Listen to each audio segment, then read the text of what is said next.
in, crash, try and do something, right? If I'm in here and I'm controlling, I'm like, boom, I can be smashing, I can be doing things, but I'm just controlling. But that fight is gonna get so ugly so fast. What I'm trying to make sure I'm not doing is always moving backwards. Expandable Baton, what is it? This is a baton. It was like 30 bucks on Amazon, right? Comes down, that's a serious weapon, okay? So when they call it impact weapons, the idea is that you're hitting here, not necessarily hitting with the shaft, but a lot of the times, like these are actually tested now to take up to 2,000 pounds of pressure. That's a lot, right? So this could do some serious damage. So how do we deal with it? Today, I just want to talk about the idea of a disarm, okay? So disarms will happen by accident when you crash in. So understand that you got to have the cojones to get in, okay? And that's the hardest part. So we're going to take the training nice and slow, and then you guys can push it in training as much as you want. I wouldn't suggest going straight to the baton for your training, okay? Use a stick, use a padded stick, just something like that that you guys can stay safe and train with it, okay? But snake disarms are probably the most natural disarm that you'll find once you train them. So angle one comes at me. I'm here. What again am I trying to do? Okay. If I fail at getting in right away, what do I mean by in? I mean in would be like all the way here. Okay, where I've stopped this, I've taken no damage. I'm here. I'm again trying to wrap in, trying to find control. Should look very similar to a lot of the other drills we did. But realistically speaking, you're probably going to enter and it's going to be delayed right here. Okay, because you're like, do I move in? Do I not move in? What do I do? Okay, so if I blocked it here, try to temper this part of your arm as much as you can. Okay, bone out.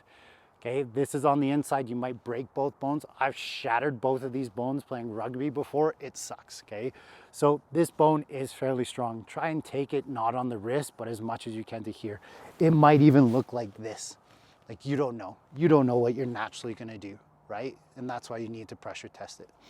So the idea is the arm shoots over top like I'm snaking and comes to the inside, okay?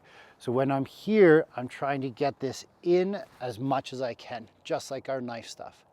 Now from here, I'm going to turn. When I turn, I always bring my other arm into the equation because if you notice, if I turn on here, he's still holding on to it, squeeze tight.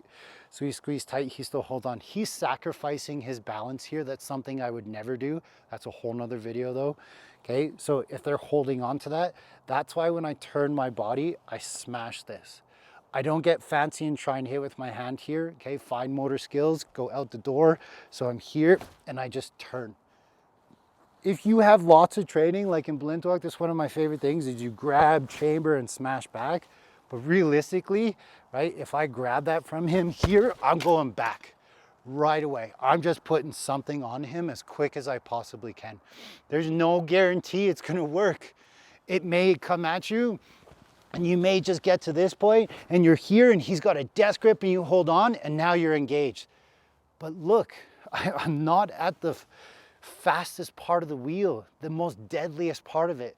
I've crashed into there, right? So at least I'm doing a little bit better. Just a different angle for you.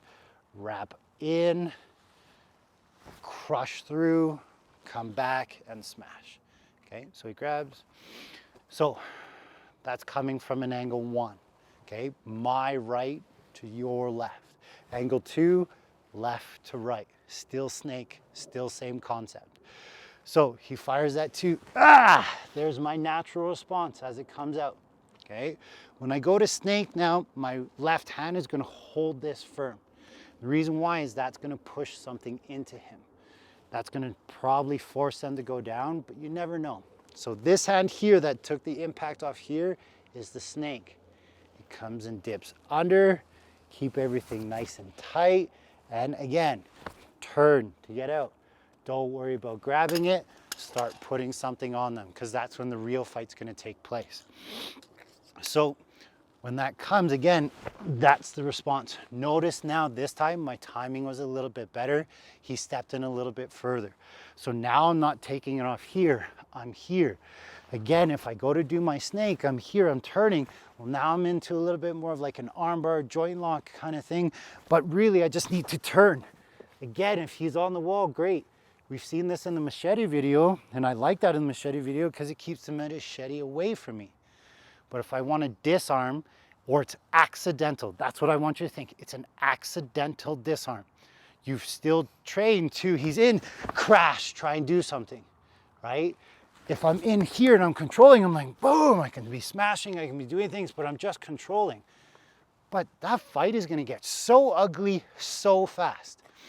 What I'm trying to make sure I'm not doing is always moving backwards, okay? So just real quick, if Eric swings at me and I move back, and I don't move in right now, and he comes again, and I move back, oh man, it's just gonna get worse and worse and worse. Now, your environment can dictate that. Again, if he pulls that baton out, right, boom, gone. That's self-defense, right? We don't have to engage. But when you don't have a choice and you're forced into that moment, you gotta get in. And it's very unnatural. I've seen a dude swing a baseball bat full out at somebody before. And the dude, without a beat that was being attacked, stepped inside. That's insane, right? Like that's so hard to do. So either one, he learned it through experience because he's been attacked before. Two, he's actually trained to defend himself against that. Or three, his natural response is moving in, fight or flight. When it comes to weapons, you gotta fight if you wanna stay alive.